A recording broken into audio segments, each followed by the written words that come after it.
Hello. Hello, सारे लोग unmute करो। ठीक है। वॉइस क्लियर है ना?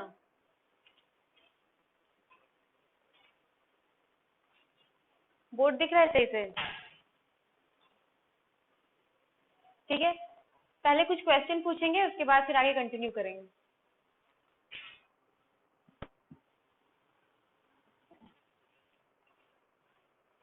जब हम लोग यूनिसेल्युलर और मल्टी सेल्युलर ऑर्गेनिज्म जब पढ़ रहे थे, तो हम लोग देखे थे यूग्लेना के बारे में।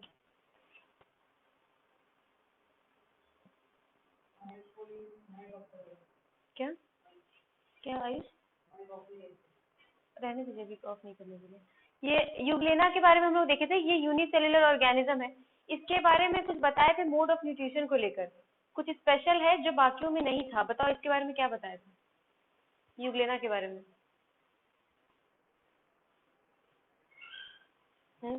ये बताए थे कि जो यूग्लेना है उसको हम लोग कहते हैं link between plants and animals. क्यों? क्योंकि ये ऑटोट्रॉफिक मोड ऑफ न्यूट्रिशन भी है और हेटरोट्रॉफिक नहीं, सेप्रोट्रॉफिक, मतलब हेटरोट्रॉफिक में ही आता है, saprotrophic saprotrophic mode of nutrition भी है। चलो ठीक है। सेकंड क्वेश्चन है कि सबसे फर्स्ट टाइम सेल को किसने डिस्कवर किया था? ईयर। ईयर। ठीक है। लिविंग सेल में सबसे फर्स्ट टाइम किसने डिस्कवर किया था? ठीक है। उसके बाद है कि एंटोनी वैन ल्यूवेनहुक ने माइक्रोस्कोप का डिस्कवरी कब किया था?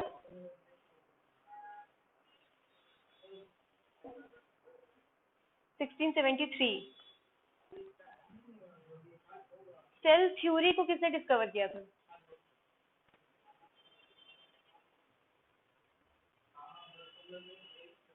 कौन से ईयर में? 18 ठीक है। सेल थ्योरी का एक्सटेंशन किसने दिया था? उसका उनका कंसेप्ट क्या था? हम्म तो सही है। तो उन्होंने जब ये बताए थे उन्नीस सेलुला ए सेलुला, या फिर जो अपना कंसेप्ट दिए थे उसको उन्होंने अपना एक नाम दिया था थ्योरी का। वो क्या नाम था? सेल थ्योरी का एक्सेप्शन। क्यों वायरस? वायरस क्यों है एक्सेप्शन? वायरस क्यों?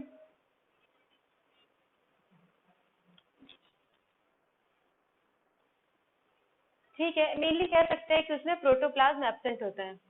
ठीक है। उसके बाद प्लाज्मा मेम्ब्रेन किस किस चीज का बना हुआ है?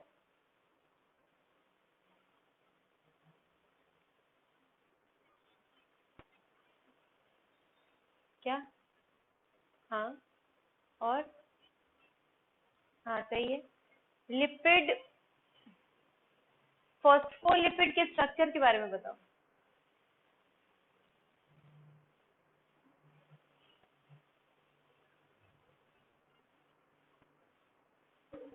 कौन हाइड्रोफिलिक होता है, कौन हाइड्रोफोबिक होता है?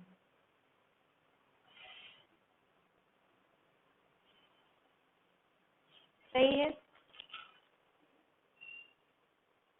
फ्लूइड मोज़ेक मॉडल किसने दिया था? कौन कौन से ईयर में? हाँ सही है। डिफ्यूजन क्या है?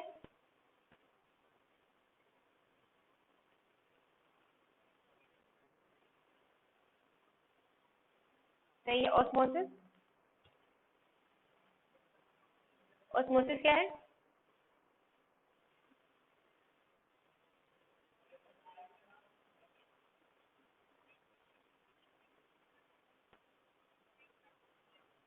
हाँ सही है। हाइपरटोनिक सोल्यूशन किसको कहते हैं?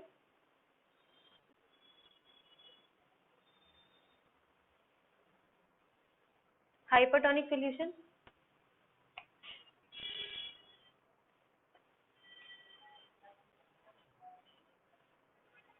बोलो बोलो, क्या बोल रहे हो?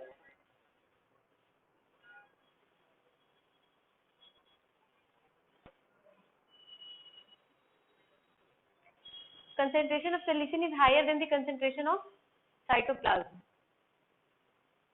और hypotonic solution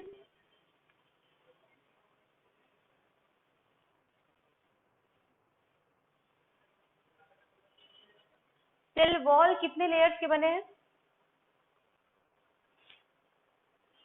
3 लेयर्स. कौन कौन से? मिडिल लैमेला वो लेयर नहीं है. मिडिल लैमेला का फंक्शन है कि वो एक सेल को दूसरे सेल से कनेक्टेड रखता है, उसको हम लोग मिडिल लैमेला कहते हैं. सेल वॉल कौन कौन से लेयर्स का बना है? Primary cell wall, secondary cell wall और टर्शियरी सेल वॉल. तो आउटर मोस्ट लेयर कौन सा है? आउटर मोस्ट लेयर है प्राइमरी सेल वॉल, फिर है सेकेंडरी सेल वॉल और सबसे इनर मोस्ट लेयर है टर्शियरी सेल वॉल. ठीक है. Exchange of material cell wall के किस पार्ट से होता है? Exchange of material cell wall के प्राइमरी सेल वॉल से होता है, सेकेंडरी और टर्शियरी सेल वॉल से नहीं होता है, क्योंकि इसमें लिग्निन और क्या प्रेजेंट है? वैक्स लाइक मटेरियल प्रेजेंट है उसके ऊपर. चलो ठीक है. सेल वॉल तक कराया था ना लास्ट क्लास में?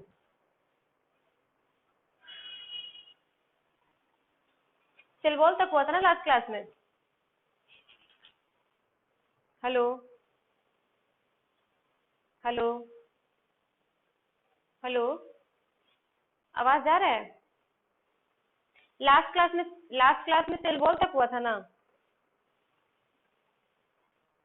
ठीक है. आज कराना है साइटोप्लाज्म और न्यूक्लियस. ठीक है.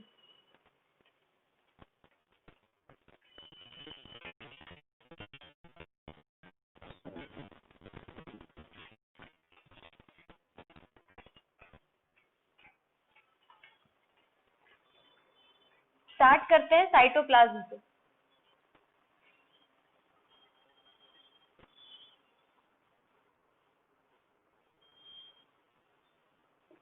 सबसे फर्स्ट हम लोग देखेंगे कि साइटोप्लाज्म है क्या.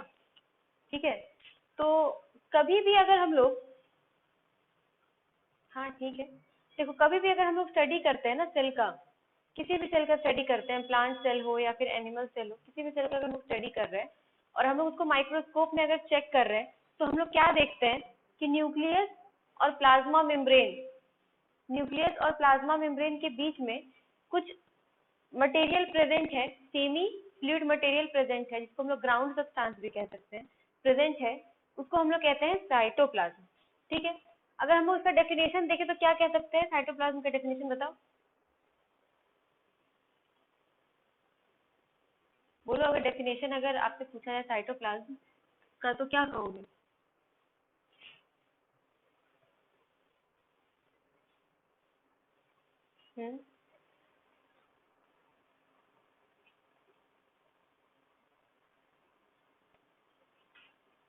Cytoplasm is the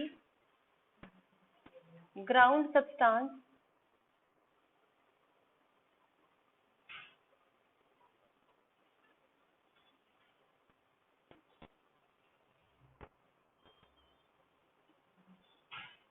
present between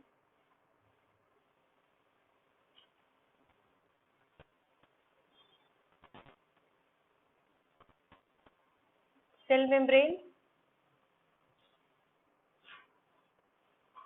and nuclear membrane.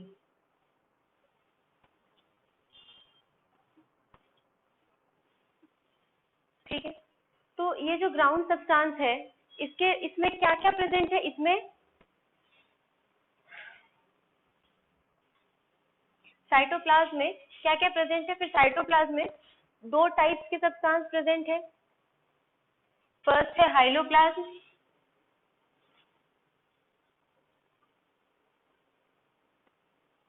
Second बताया था cytoplasmic structure.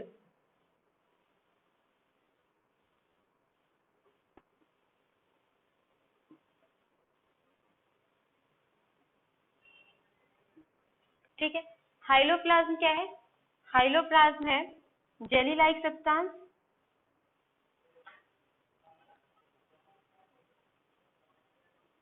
jelly like substance present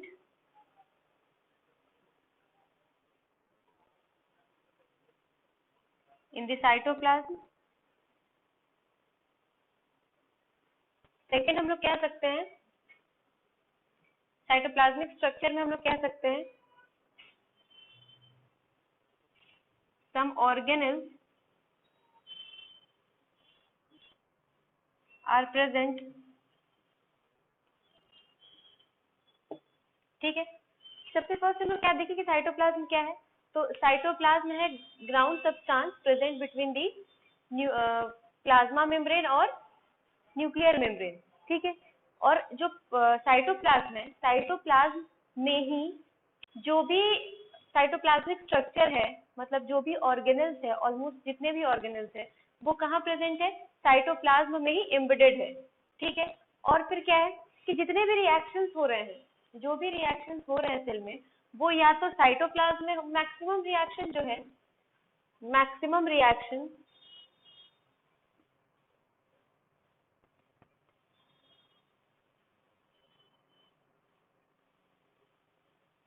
occurs in cytoplasm. ठीक है, जितने सेल ऑर्गेनल्स है वो कहाँ प्रेजेंट है, साइटोप्लाज्म में प्रेजेंट है, और कुछ हाइलोप्लाज्म प्रेजेंट है. साइटोप्लाज्म में इतना ही पढ़ना है. उसके बाद नेक्स्ट टॉपिक है आपका न्यूक्लियस.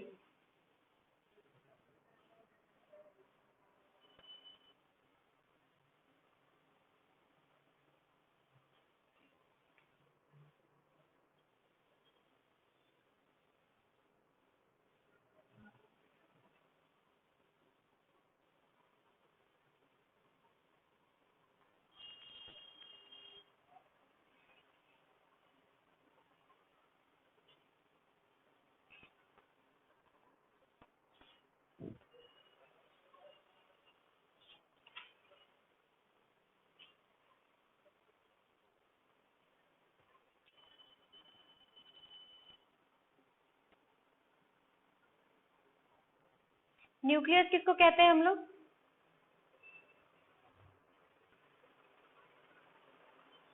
न्यूक्लियस किसको कहते हैं हम लोग, बताओ.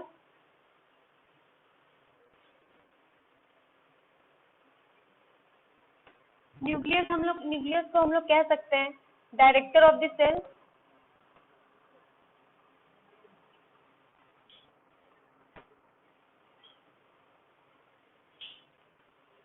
न्यूक्लियस को हम लोग कह सकते हैं director of the cell, most important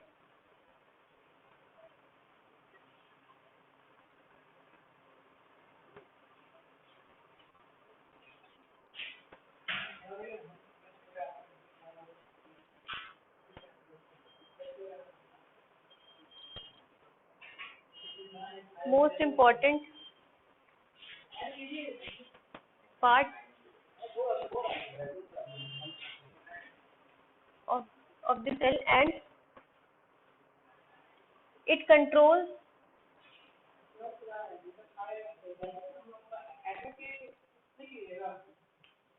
all functions of the cell. ठीक है, न्यूक्लियस क्या है, हाँ वो भी देखेंगे, वो आगे देखेंगे हम लोग.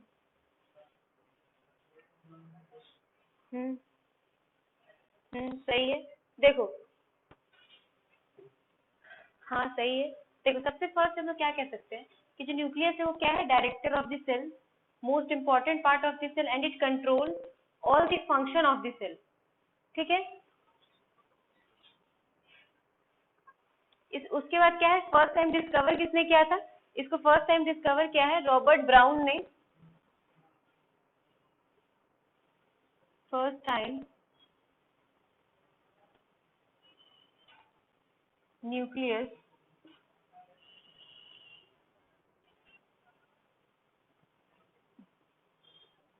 discovered by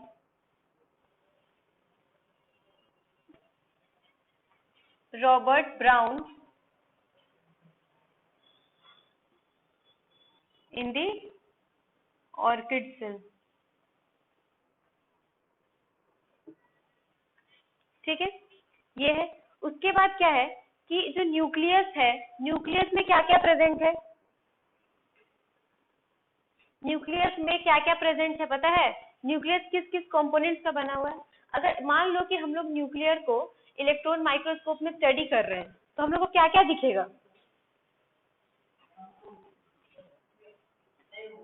सबसे फर्स्ट तो हम लोग को दिखेगा न्यूक्लियर मेम्ब्रेन,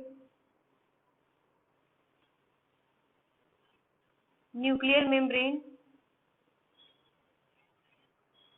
सेकेंड दिखेगा nucleoplasm,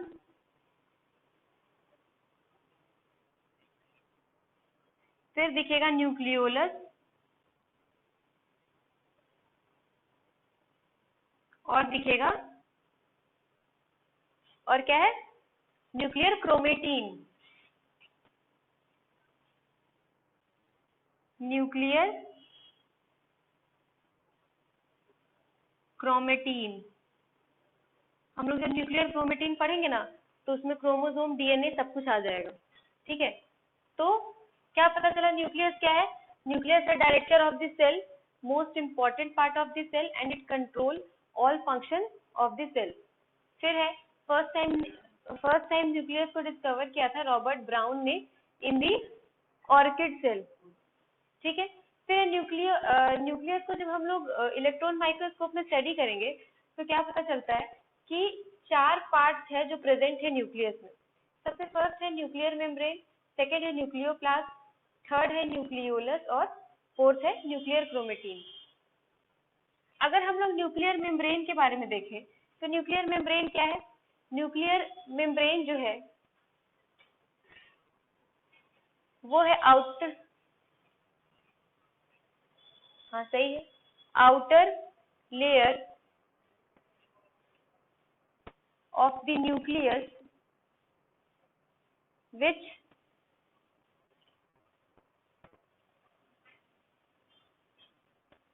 separate the nucleus from cytoplasm। ठीक है, ये फर्स्ट हो गया लाइन कि हम लोग न्यूक्लियर मेम्ब्रेन किसको कहते हैं? Outer layer of the nucleus which separate the nucleus from cytoplasm. ठीक है, उसके बाद है कि जो न्यूक्लियर मेम्ब्रेन है, जो न्यूक्लियर मेम्ब्रेन है वो 2 लेयर्स का बना हुआ है। सबसे फर्स्ट 2 लेयर्स को छोड़ते हैं। जो न्यूक्लियर मेम्ब्रेन है वो क्या है? पोरस स्ट्रक्चर है, पोरस स्ट्रक्चर है। मतलब जो न्यूक्लियर मेम्ब्रेन है उसमें पोर्स प्रेजेंट है, और पोर्स प्रेजेंट है इस वजह से ही क्या करता है वो न्यूक्लियोसाइटोप्लाज्मिक एक्सचेंज करता है। मतलब या फिर हम लोग ये कह सकते हैं न्यूक्लियोसाइटोप्लाज्मिक मूवमेंट करता है।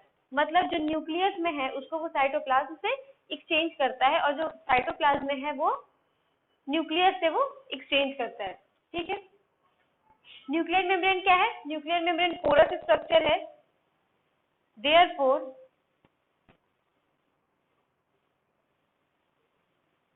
हाँ, porous structure, therefore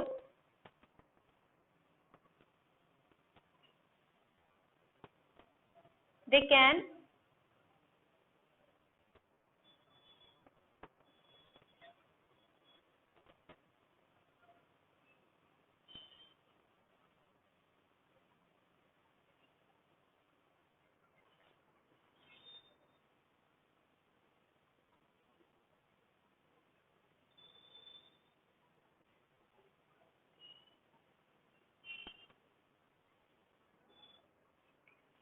first point क्या था कि outer layer of nucleus which separate the nucleus from cytoplasm. Second था कि जो न्यूक्लियर मेम्ब्रेन है वो पोरस स्ट्रक्चर है, therefore they can do nucleocytoplasmic movement, nucleus और साइटोप्लाज्म में मूवमेंट करता है। ठीक है, उसके बाद क्या है कि नीचे दिख रहा है, नीचे दिख रहा है, इधर दिख रहा है, इधर से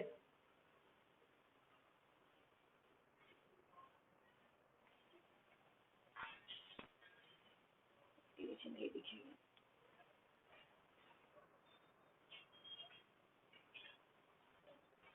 हेलो हेलो, कहाँ चले जाते हो बीच में तुम लोग? अभी पूछो तो नीचे दिख रहा, बोलो।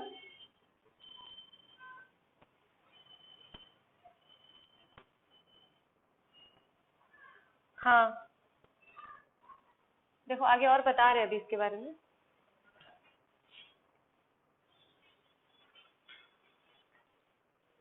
सबसे फर्स्ट पॉइंट था कि ये आउटर लेयर है, सेकंड था कि वो पोरस स्ट्रक्चर है इसलिए वो एक्सचेंज करने में हेल्प करता है। थर्ड पॉइंट है कि जो न्यूक्लियर मेम्ब्रेन है वो दो लेयर्स का बना हुआ है। जो न्यूक्लियर मेम्ब्रेन है वो दो लेयर्स का बना हुआ है। जो आउटर लेयर है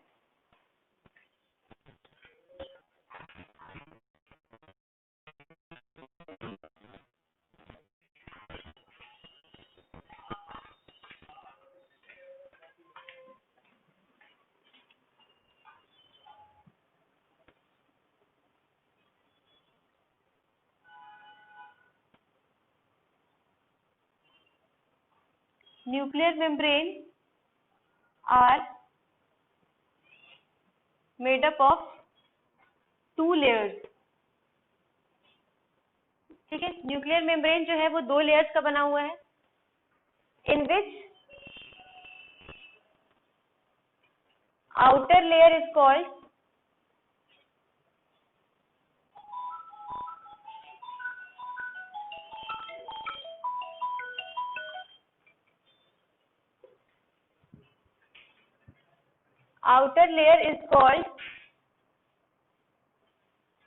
ectokaryotheca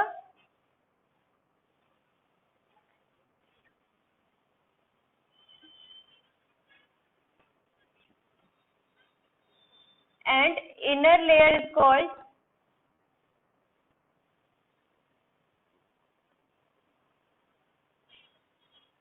endokaryotheca।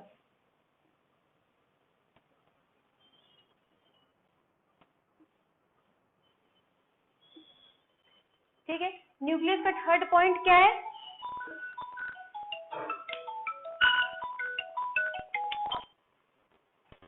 हेलो, हाँ हाँ है, हाँ 5 बजे से।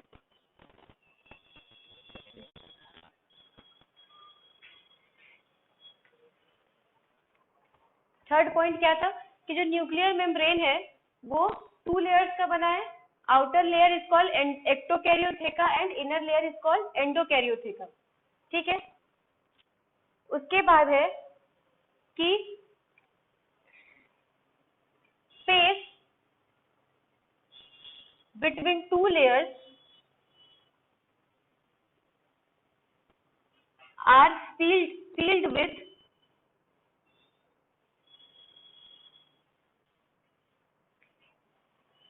filled with liquid. ठीक है, अब हम लोग इसके स्ट्रक्चर के बारे में थोड़ा सा देखेंगे कि आखिर इसका स्ट्रक्चर कैसा होता होगा।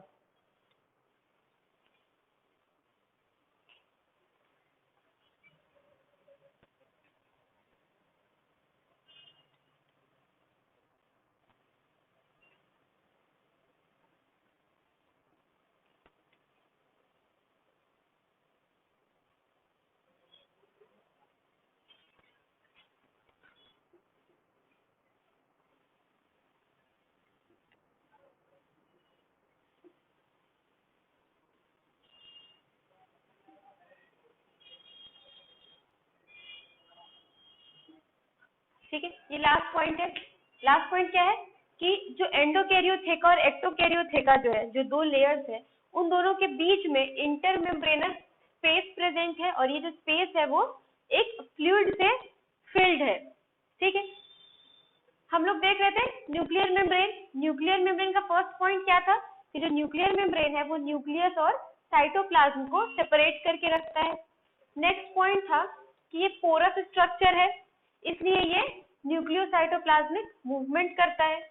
उसके बाद है कि जो न्यूक्लियर मेम्ब्रेन है वो दो लेयर्स का बना हुआ है।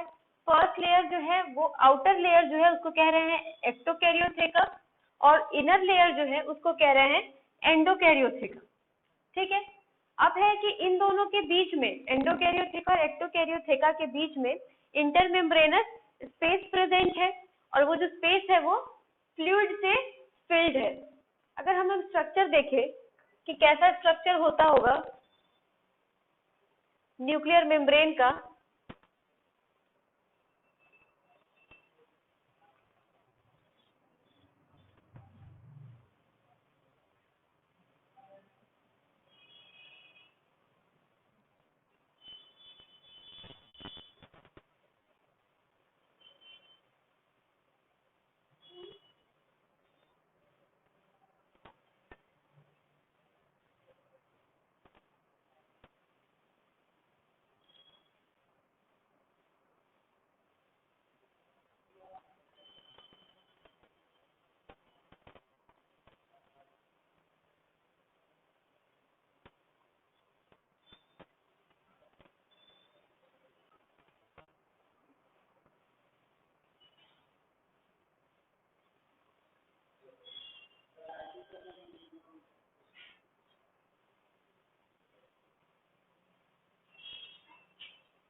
ऐसा स्ट्रक्चर है न्यूक्लियर मेम्ब्रेन का।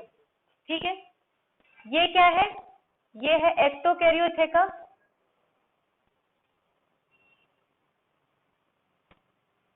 एक्टोकैरियोथेका। अंदर वाला है एंडोकैरियोथेका,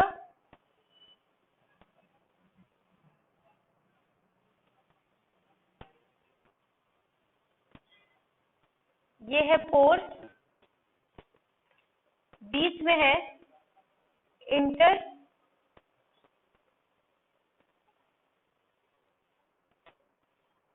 मेम्ब्रेनस स्पेस फिल्ड विथ,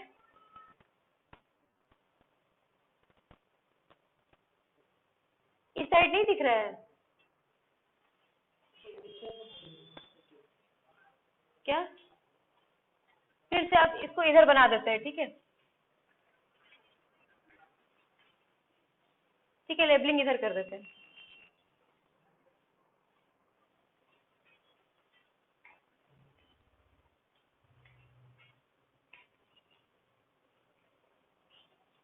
जो इनर लेयर है उसको कहते हैं एंडोकैरियोथेका,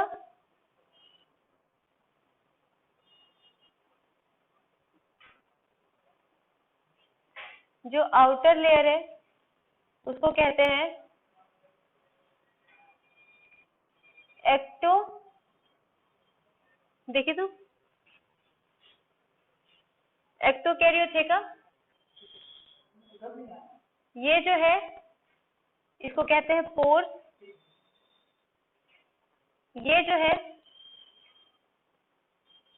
इसको कहते हैं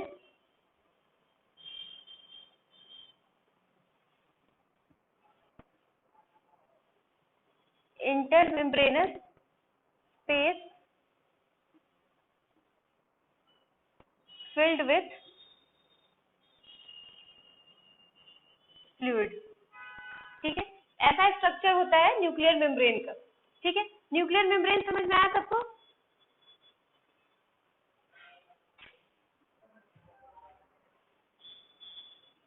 अब देखेंगे हम लोग न्यूक्लियोप्लाज्म।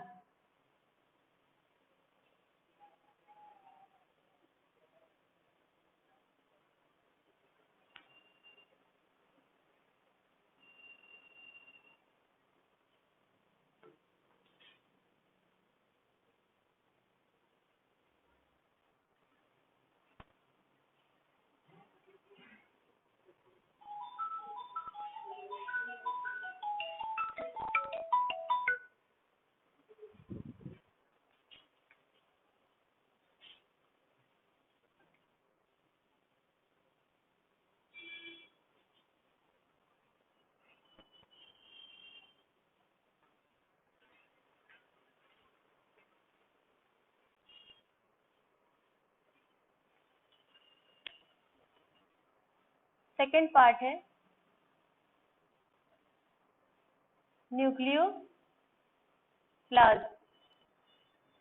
इसको हम लोग कह सकते हैं it is transparent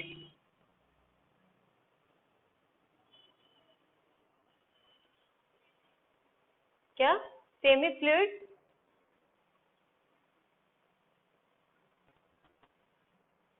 ground substance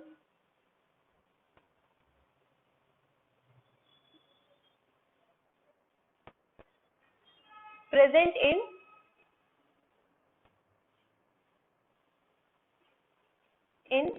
nucleus. ठीक है, फर्स्ट पॉइंट ये हो जाएगा। सेकंड होगा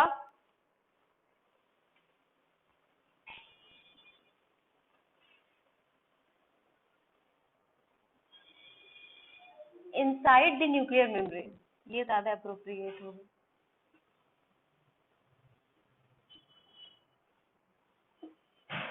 नेक्स्ट पॉइंट होगा nucleolus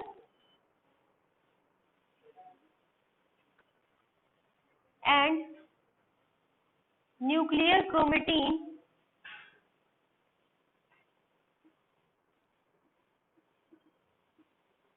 are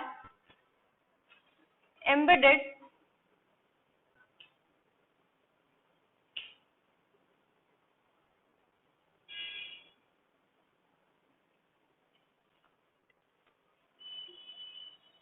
in the nucleoplasm. ठीक है, न्यूक्लियोप्लाज्म में दो पॉइंट है। सबसे फर्स्ट पॉइंट है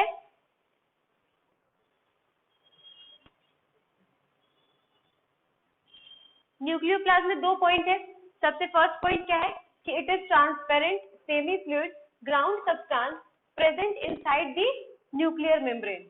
ठीक है, नेक्स्ट पॉइंट है न्यूक्लियोलस एंड न्यूक्लियर क्रोमेटिन। हम लोग क्या देख रहे थे कि न्यूक्लियस का चार पार्ट था। फर्स्ट क्या था, न्यूक्लियर मेम्ब्रेन, न्यूक्लियर मेम्ब्रेन के बारे में देख लिए हम लोग। सेकेंड था न्यूक्लियोलस, थर्ड था, सॉरी यहाँ है न्यूक्लियोप्लाज्म, थर्ड था न्यूक्लियोलस और फोर्थ था न्यूक्लियर क्रोमेटिन। ठीक है, तो अभी हम लोग क्या देख रहे हैं कि जो न्यूक्लियोलस और न्यूक्लियर क्रोमेटिन जो है, जो बाकी का जो दो पार्ट बचा हुआ है वो न्यूक्लियोप्लाज्म में ही एम्बेडेड है। ठीक है, ये हो गया सेकेंड न्यूक्लियोप्लाज्म। थर्ड है न्यूक्लियोलस।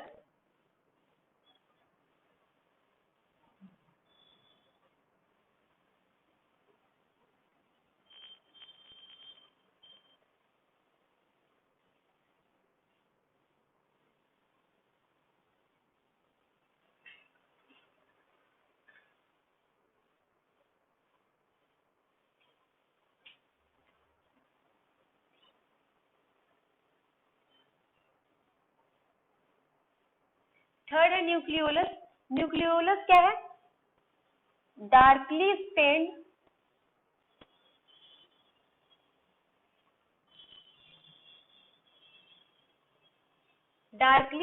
मटेरियल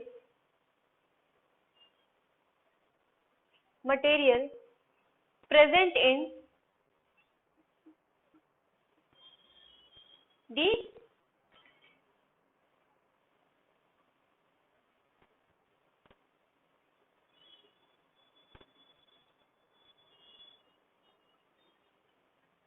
न्यूक्लियोलस का फर्स्ट पॉइंट क्या होगा कि darkly stained material present in the nucleoplasm. ठीक है, और न्यूक्लियोलस का फंक्शन क्या होगा, nucleolus help in cell division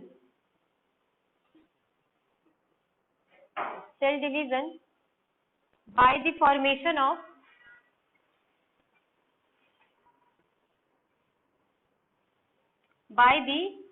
formation of spindle fibre.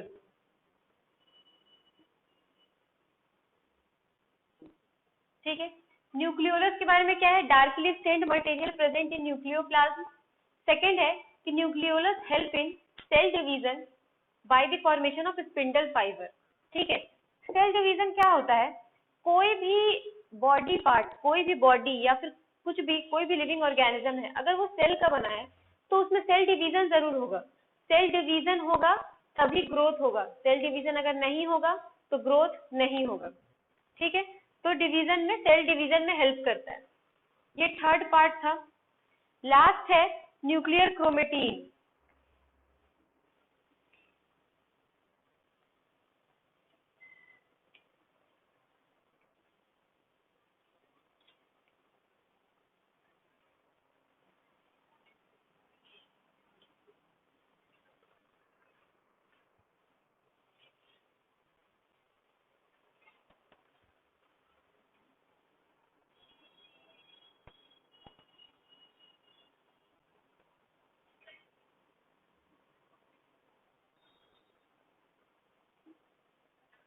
Nuclear chromatin क्या है?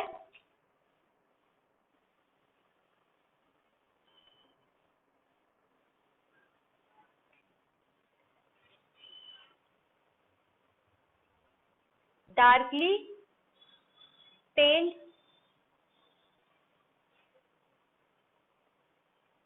stained and long thread-like structure.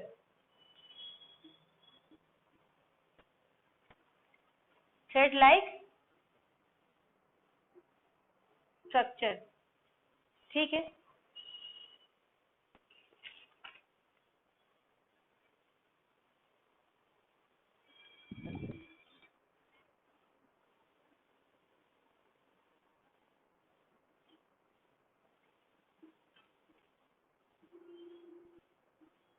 क्या है न्यूक्लियर क्रोमेटिन? क्या है? Darkly stained long thread like structure called chromatin fibre.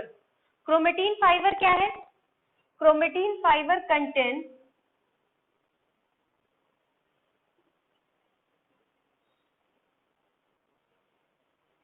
Chromatin fibre क्या कंटेन करता है? क्रोमेटिन फाइबर कंटेन करता है डीएनए। ठीक है, उसके बाद नेक्स्ट पॉइंट है कि जो न्यूक्लियस है, न्यूक्लियस के अंदर क्या प्रेजेंट है? न्यूक्लियस के अंदर प्रेजेंट है chromosome. Nucleus contain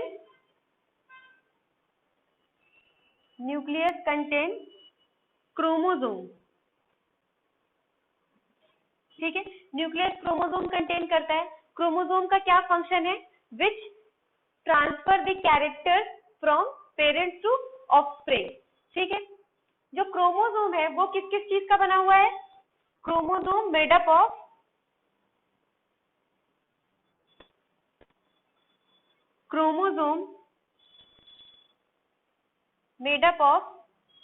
DNA and protein.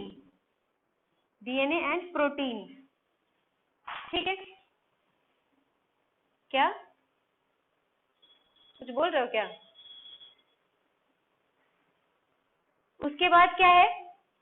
सबसे फर्स्ट पॉइंट क्या था? डार्कली स्टेन्ड है, लॉन्ग थ्रेड लाइक स्ट्रक्चर है, जिसको हम लोग क्रोमेटिन फाइबर कह रहे थे। क्रोमेटिन फाइबर क्या कंटेन कर रहा है? डीएनए कंटेन कर रहा है। न्यूक्लियस जो है उसमें क्रोमोसोम प्रेजेंट है। क्रोमोसोम का क्या फंक्शन है? क्रोमोसोम का फंक्शन है कि वो कैरेक्टर्स ट्रांसफर करता है फ्रॉम पेरेंट्स टू ऑफस्प्रिंग। ठीक है, फिर क्या है? Chromosome made up of DNA and protein. Functional unit of DNA is called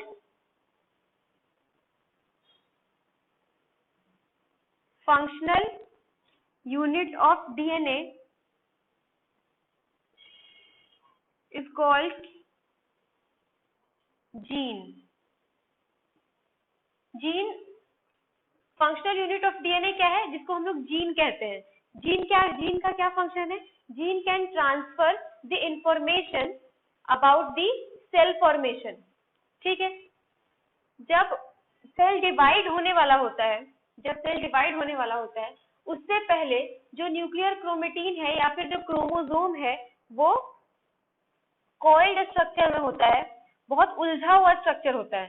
ठीक है, जैसे ही डिवीजन स्टार्ट होता है, ये जो क्रोमोसोम है वो न्यूक्लियस के फॉर्म में वो ये जो क्रोमोसोम है वो अरेंज हो जाता है, ऐसे स्पाइरल फॉर्म में अरेंज हो जाता है। ठीक है, क्या क्या पता चला अभी कि जो क्रोमोसोम है जब वो डिवीजन स्टार्ट होता है उससे पहले वो बहुत उलझा हुआ होता है, इंटेंगल्ड होता है, और जैसे ही डिवीजन स्टार्ट होता है क्रोमोसोम स्पाइरल फॉर्म में अरेंज हो जाता है। ठीक है, ये हो गया न्यूक्लियर क्रोमेटीन। हम लोग आज क्या क्या देखे? सबसे फर्स्ट हम लोग देखे साइटोप्लाज्म। साइटोप्लाज्म क्या था? Cytoplasm is the semi liquid structure which is present between the nuclear membrane and plasma membrane। ठीक है, साइटोप्लाज्म में दो टाइप का स्ट्रक्चर प्रेजेंट था। फर्स्ट था हाइलोप्लाज्म, सेकेंड था साइटोप्लाज्मिक स्ट्रक्चर। हाइलोप्लाज्म क्या है? ग्राउंड सब्सटेंस है, और हाइलोप्लाज्म क्या है? ग्राउंड सब्सटेंस है, और साइटोप्लाज्मिक स्ट्रक्चर क्या है? मेम्ब्रेन बाउंड ऑर्गेनेल्स है। ठीक है, उसके बाद हम लोग देखें न्यूक्लियस। न्यूक्लियस क्या था? न्यूक्लियस को हम लोग कह रहे थे डायरेक्टर ऑफ द सेल। वो कंट्रोल कर रहा था जितना भी फंक्शन है, सेल का जो भी फंक्शन हो रहा है उसको वो कंट्रोल कर रहा था। न्यूक्लियस जो है वो 4 पार्ट से बना हुआ था। सबसे फर्स्ट था न्यूक्लियर मेम्ब्रेन, सेकेंड था न्यूक्लियोप्लाज्म, थर्ड था न्यूक्लियोलस, और फोर्थ था न्यूक्लियर क्रोमेटीन। ठीक है, हम लोग चारों डिटेल में हम लोग पढ़ चुके हैं कि इसका स्ट्रक्चर कैसा होगा और इसका फंक्शन कैसा होगा। ठीक है, अब आज के लिए इतना ही। इतना समझ में आया सबको? ठीक है, अच्छा एक चीज और है, हम लोग जब डिफ्रेंशिएट करते हैं सेल को तो on the basis of arrangement of nucleus, cells are divided into two types। First क्या था? प्रोकैरियोटिक सेल, सेकंड क्या था? Eukaryotic cell. ठीक है, प्रोकैरियोटिक सेल जो था उसमें क्या एब्सेंट था? सब कुछ प्रेजेंट था उसमें। न्यूक्लियोप्लाज्म भी प्रेजेंट था, न्यूक्लियोलस भी प्रेजेंट था, और न्यूक्लियर क्रोमेटीन भी प्रेजेंट था, बस वो न्यूक्लियर मेम्ब्रेन के अंदर में अरेंज्ड नहीं था। ठीक है, प्रोकैरियोटिक सेल जो था उसमें सब कुछ प्रेजेंट था, न्यूक्लियोलस प्रेजेंट था, न्यूक्लियोप्लाज्म प्रेजेंट था, न्यूक्लियर क्रोमेटीन भी प्रेजेंट था, बस वो न्यूक्लियर मेम्ब्रेन में अरेंज्ड नहीं था। लेकिन जो यूकैरियोटिक सेल है वो क्या है? न्यूक्लियर मेम्ब्रेन में अरेंज्ड है, और अगर वो न्यूक्लियर मेम्ब्रेन में अरेंज्ड है और उसमें मेम्ब्रेन बाउंड ऑर्गेनेल्स प्रेजेंट है जो कि प्रोकैरियोटिक सेल में नहीं था। यहां तक कोई भी डाउट है किसी को? यहाँ तक कोई भी डाउट है किसी को? सब कुछ समझ में आ गया? ठीक है, फिर आज के लिए इतना ही। अब हम लोग नेक्स्ट क्लास में देखेंगे। अब क्लास लीव कर सकते हो।